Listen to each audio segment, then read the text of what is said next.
Live with Miami Community News. I'm Michael Malone. This is our super guest host, right? Yes. And work around town guy, Gabriel. Gabriel, thank you very much for being here. My pleasure. My pleasure. Thank you. So, and we have Anzoni over there. He's producing the show.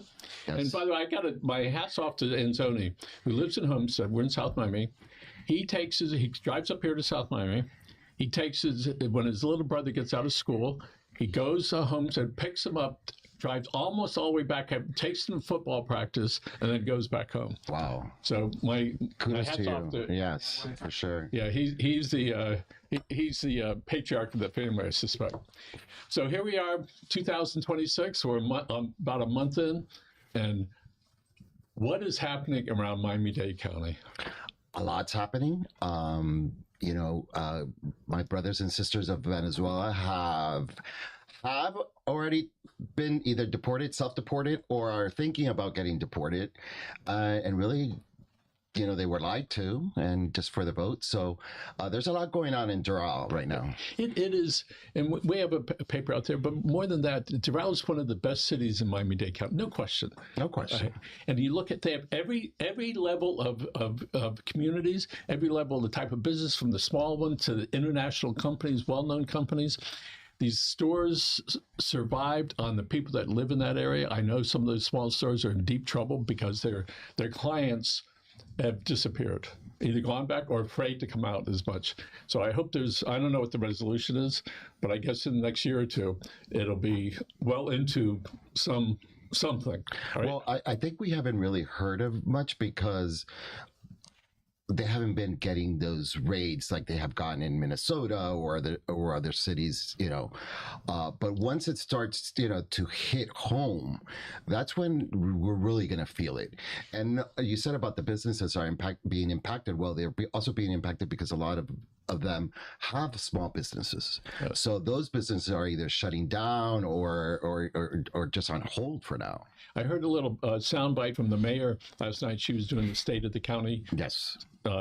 Address, if you will, and she talked a little about DEI across the country and Miami-Dade County. We have everybody in the globe is here, right? Right. And we, as living here, understand that, and it's all okay.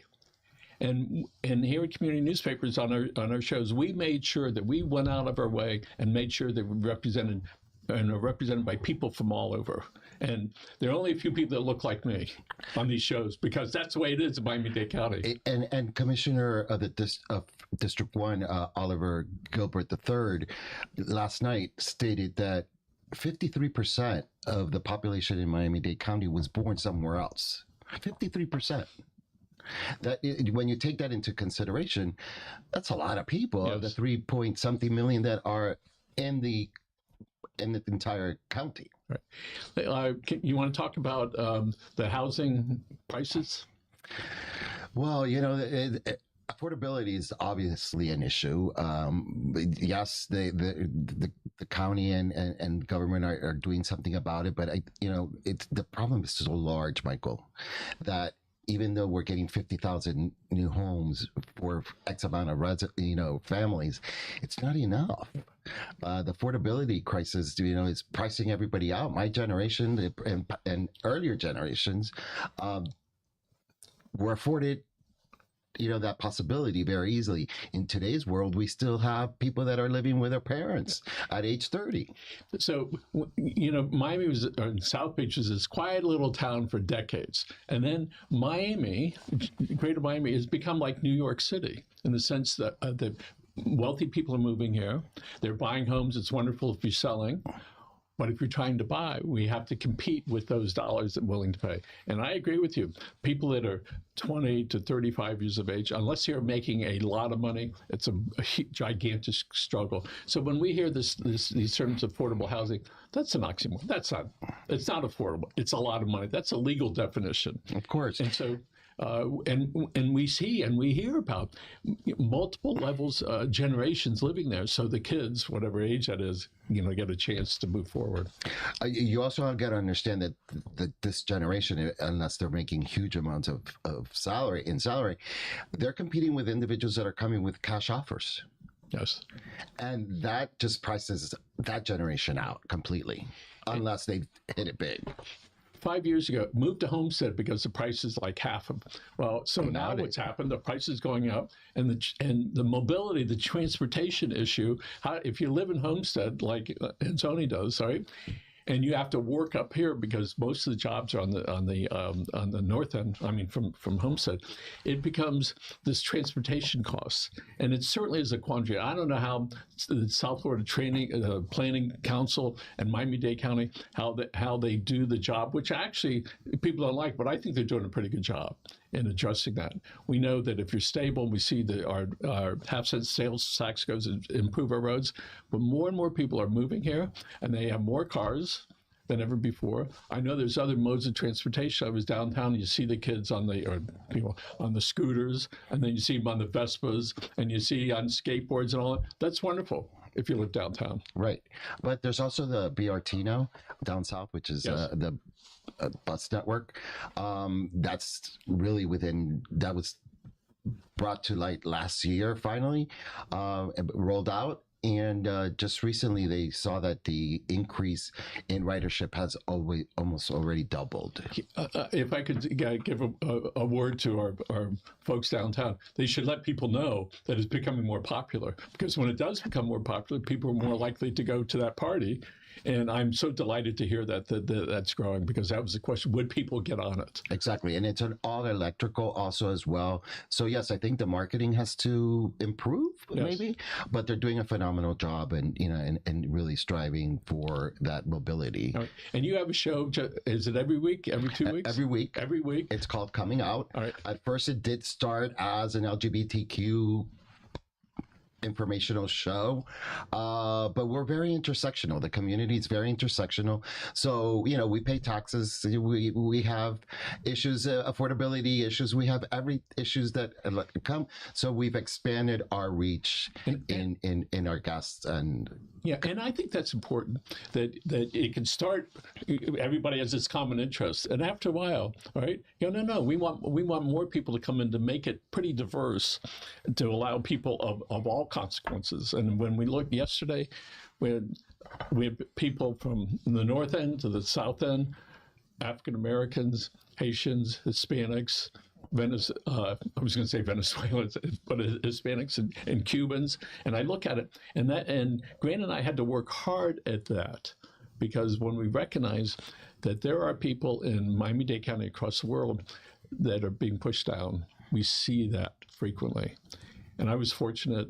My father never said I was born with a silver spoon, but in comparison, absolutely. Yeah, I mean, we all sometimes feel privileged. I tend to feel privileged. I was fortunate enough that my mother in 1973 decided that she did not want to raise us in Venezuela anymore.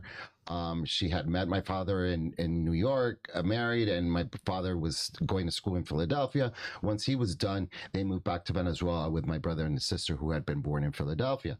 And we came here in 1973 when I was 5.5, and I've seen this city in this county grow. So I feel like I was fortunate as well to have been here before all these issues arose. And again, my compliments to Mayor Cava, who has never hidden her caring about people. And she was very much involved in charities and social work. And when you talk to her, you know that you feel it from inside. And there are other people not so much, but she has been doing a wonderful job. And I hope she enjoys these last couple of years before she gets termed out there. And it's a tough road for people that want to give folks a chance. We know a lot of the charities were cut off from the county, and we've let them amplify their voice here.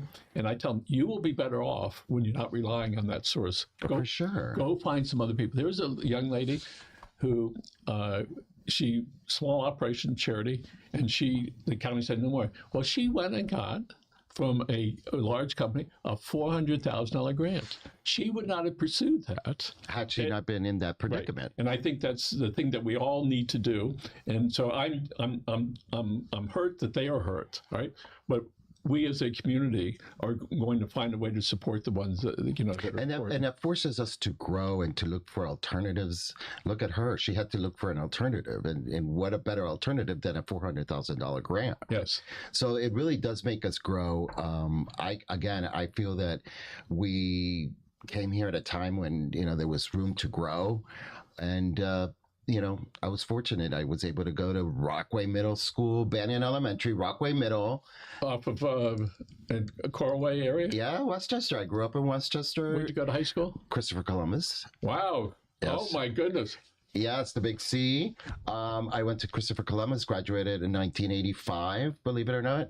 And then, branched off and have been doing great work with ever since, and I think today I still take back to a lot of what I learned at Christopher Columbus, which was to have empathy for our human brothers and sisters that have lost and not as fortunate as us.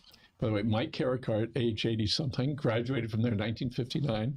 His kids went there, and his grandkids. And now his name's up on the wall, which was more than the tuition, I can assure you. Oh, I'm sure. One of the Carricarts, Michael, his I don't know who it was, but he was graduated in 86, a year right after us. So we were friends, yes, in the past. So and the school got all this publicity because one of its former graduates, he got the Heisman, and they won this game the other day. And this kid, he is, to me, he's like the all-American boy. Well, you know what? As a non-native Floridian, but native to Miami, I feel sometimes I really was on Team Fernando Mendoza. Yeah. Fernando is the true epitome of striving for goodness and really always trying to do the best for everybody and not just for his glory.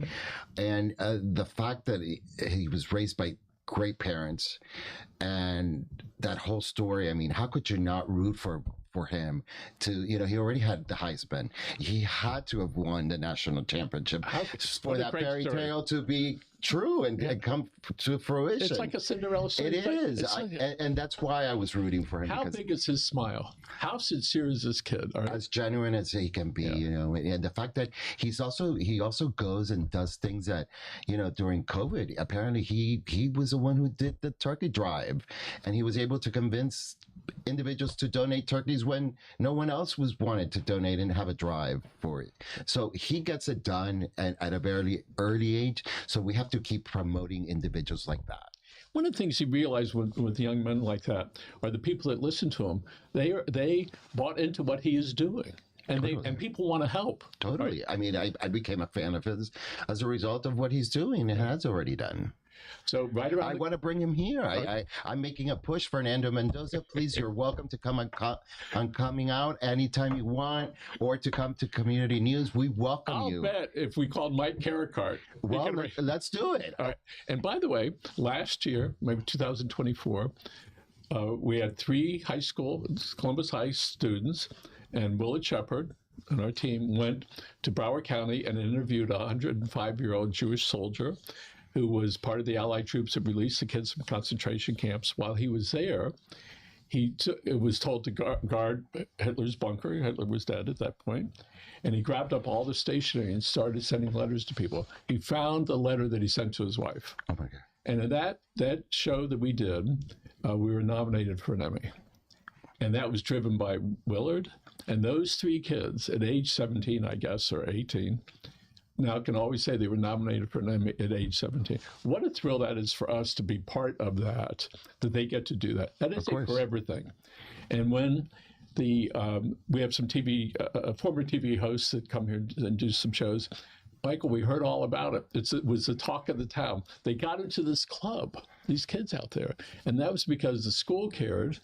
Willard Shepard, who is my unsung hero, he flew 52 flights in Iraqi war, fighter pilot. Yes. And he's probably flown about 15 different types of planes. He's an attorney. He's an accomplished boxer. I didn't know the boxer part. Yes. I go, holy moly. Okay. And he's not a big guy, but he's ranked.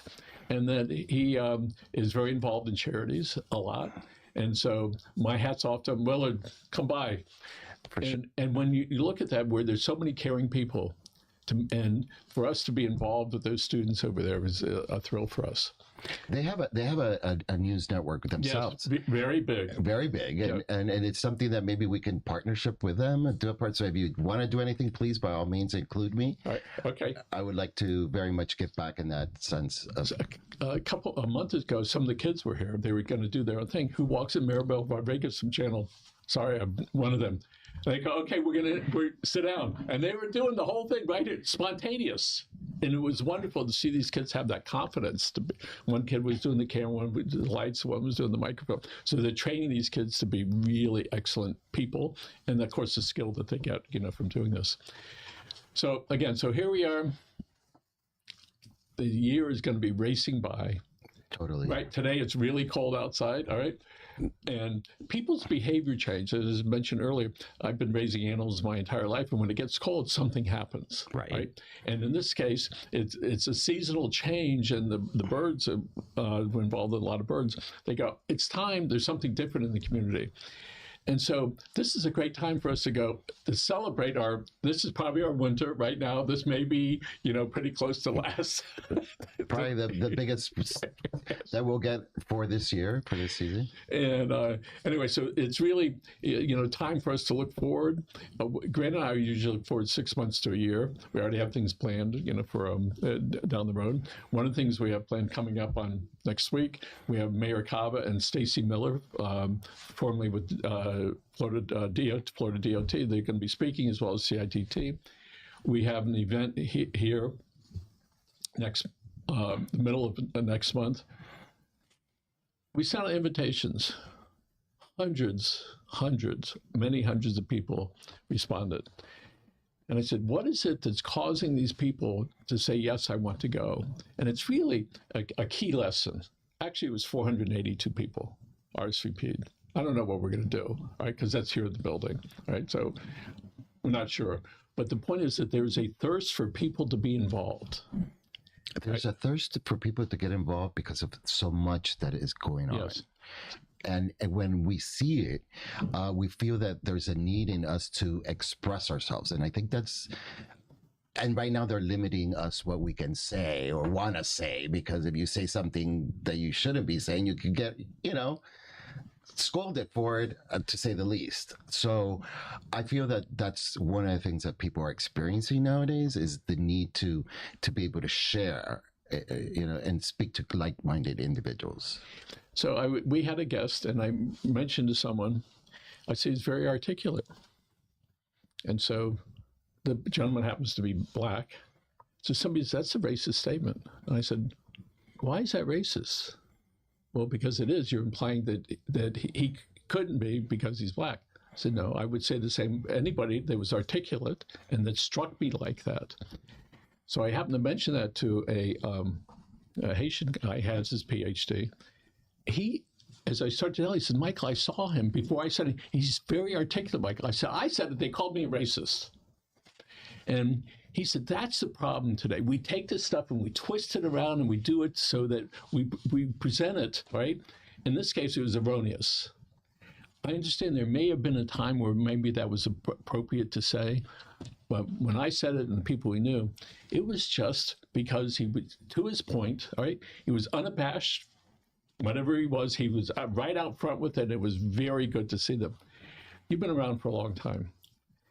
And when you said that sometimes we can't say the things that we want, even in private, if you will, because in today's environment, you go, okay, if I say, who's this person? If you will, what side are they on? And we see we're much more tempered with that. Well, we've become very polarized. It's you're either one way or the other, and there's no happy medium. And that's a problem, because we have to understand that individuals go from one side of the spectrum to the other, and we all fall in different spaces. So I think that's where, and we have to accept their differences. But when I say that we can't really speak, it's also then the other side of the coin is that sometimes people say the most rudest things that they know that are flat out negative, wrong, or racist. So it's become okay to say that. So nowadays, it's just you walk a very fine line with how you speak and how you say There things. was a commissioner, city of El Portal, at the north end of the county. It's on YouTube. What he said to me, not to me, when he said it publicly, and it was the most obnoxious thing that I ever heard. He said things that were just terrible. He said, I'm saying it so you understand how I feel about it. When you get a chance, take a look at it and try to understand what was the point of him trying to say that. For sure, hurtful. And if he was trying to make a point, there's ways you can make it without hurting other Exactly. people. And that's where we're at right now. We're just being hurtful for the sake of just getting it out, and that's where it goes wrong. Right. So I'm sure in your day and your month as you're going along, sometimes people get angry and they get upset. How do you temper your frustration? What do you do? Well, I try to travel and get out of town as much as possible. Oh, that works. That has worked for my husband and I. But I really do have a very, personally I don't, but professionally I have a very thick skin. Professionally I have, you're human, and sometimes things do, but I take everything with a grain of salt. Don't let things really bother me. Now, when you go personal, that's when, that's a different thing. How do I handle the personal thing? Yeah. I just meditate a lot and talk to myself, and I answer myself, and I tell the story to myself of what they said. And when I say the story to myself again of that individual's behavior, I tend to see it from a different light, and I tend to see it from an angle that I can tolerate it because of their inadequacies or how they said things. But it really takes a lot of understanding, comprehension, understanding, and patience. And you mentioned that you meditate. Sometimes it doesn't have to be this long meditation. It can be 60 seconds. That's right. So, and you get to a point, and when you start doing it, is it spontaneous? You have to say, I think I need a pause here for a moment. One of my favorite pauses is a 4-7-8, which my therapist taught me, which is you inhale for 7, inhale for 4, hold for 7, and then exhale for 8. And I do that 2-3 times, and things just change. Yeah. So I do use the 4-7-8 a lot. By the way, and I see the box when I'm doing it. Okay, where am I at? Exactly. I think I fell asleep in there someplace. And it does. It pauses you, and it gets back, and it actually changes your chemicals in your body. So you're not all jacked up like that. So congratulations on doing that. So tell me who's coming up on your shows next couple months. Who do you want on your shows? Besides Fernando Mendoza. Mike Carricart, let's get busy. Yes, please. I would really like to interview him because just of who he is. But I'm also looking into bringing, members of the, we're having an election this year, which is going to be very interesting. So we're going to be bringing in individuals who are running for offices. Just recently, I had 2 candidates that are running for the Democratic nomination to unseat Maria Elvira Salazar, representative of the 27th District of Florida Congressional District. Hopefully, I can have Commissioner Vicky Lopez, Commissioner Milian Orbis. I will be reaching out to her. And I just, also diverse individuals, like, also in tourism, when do tourism. Tourism is a great employer here in this, and it generates total income for our well-being here in the county. So I would like to bring in individuals of the tourism industry, but also the LGBTQ community, because you have to understand, Michael, the LGBTQ's purchasing power, local purchasing power in Miami-Dade County, in a conservative figure, is of $16 billion annually. And when you talk $16 billion locally, just in Miami-Dade County, you're talking a lot of money. So we have to highlight businesses of the LGBT community. And so that's something that I would like to also continue to bring. And that's wonderful. Last November, there were 4 or 5 big offices that the tax collector, tax appraiser, et cetera. Constitutional officers. There you go, constitutional officers. They are out in the public like never before. Before most of those were employees. They weren't elected. All right. They are out and they go to these events. People get to really see these people and talk to them and realize there's a face to this rather than it's just some email address. My hat's off to them, all right, for being able to. I probably have seen them at 10 or 15 places recently in the last couple of months. And I think it's important for people, if you will, to come out where we can go out and we can talk to people. A nice conversation with Vicki Lopez. She was one of our guests the other day. She's so happy, all right? It's just unbelievable.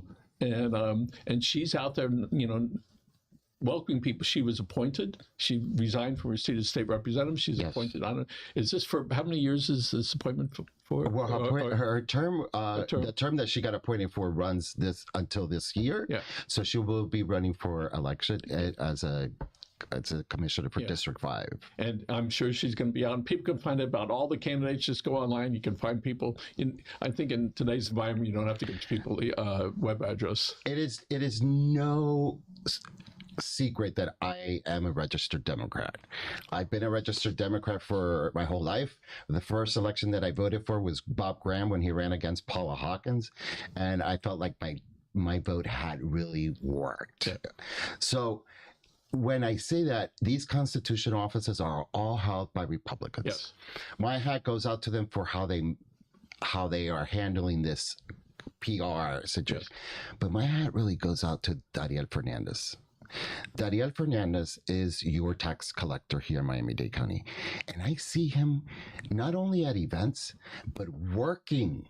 I went to get my driver's license the other day, and who was working the line at 37th and Northwest 7th? Was he there? Was he there? He was there. And he was the one who was telling you, ma'am, what do you need? Oh, okay, you go over there. You go over here. And when I got there, he's like, what do you need? Why are you here? Oh, I need my driver's license. Okay, you go over there. So the fact that he is working for what he was elected to do, I have to get my hat. Isn't that amazing? That was one of the worst things you had to do is go to the driver's license bureau. It was like this running thing for 30 years. Well, I was without a license, believe it or not, for like 3 months because I didn't want to go. Yeah. And when I was trying to get an appointment was so far out that, it kept, maybe go down to Kling. Exactly.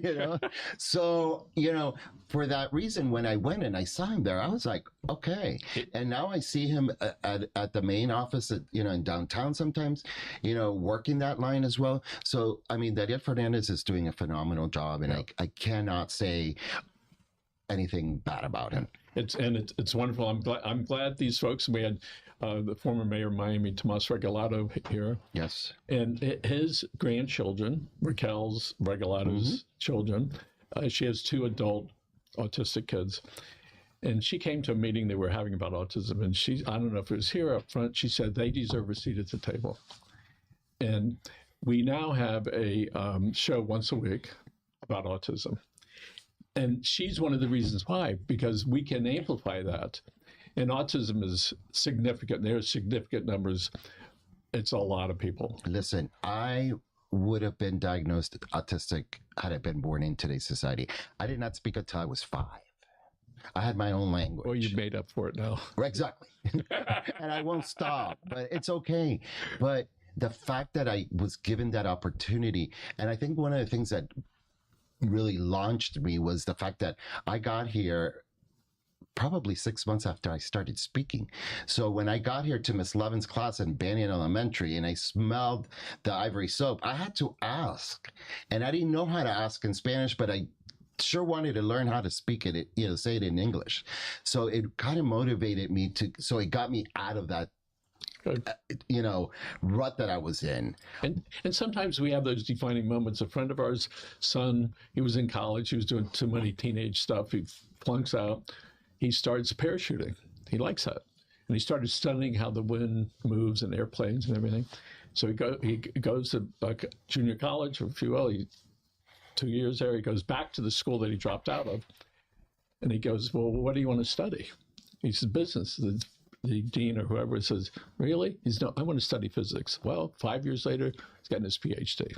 There you go. Right? You know, Because sometimes we have that defining moment for all of us. In this case, it was that. Miss right? Levin's first grade, you know. And you remember that? I remember Clear as day, huh? clear as day. And every time I smell Dove soap, I think of Miss Levin's class and I walking in the first day to Banning Elementary's first grade. Yes. You want to thank her? Of course. I hope that she's still out here, and if she's not, I'm sure she can still hear me and know that because of you, I was able to branch out and, you know, Wonderful. Yeah. Gabriel, been fun. I'll see you around town and here. Yes.